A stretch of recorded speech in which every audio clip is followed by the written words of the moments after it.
तर मित्रांनो तुम्ही बघू शकता आता आम्ही आमच्या सड्यावर आलो आहे. समोर दृश्य बघू शकता. शिरगाव हा मिऱ्या सडा दिसत आहे. तुम्ही टॉवर बघू शकता. इकडे काळबादेवी. या साईडला गेलात तर आरे वारे समुद्र. हा कासारवेलीचा सडा तुम्ही बघू शकता.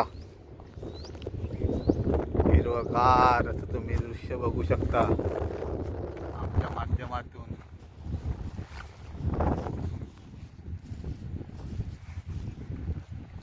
इकडे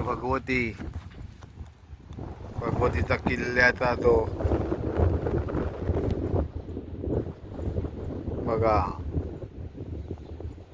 मिऱ्या, इकडे काळबादेवी, इकडे आरे वारे.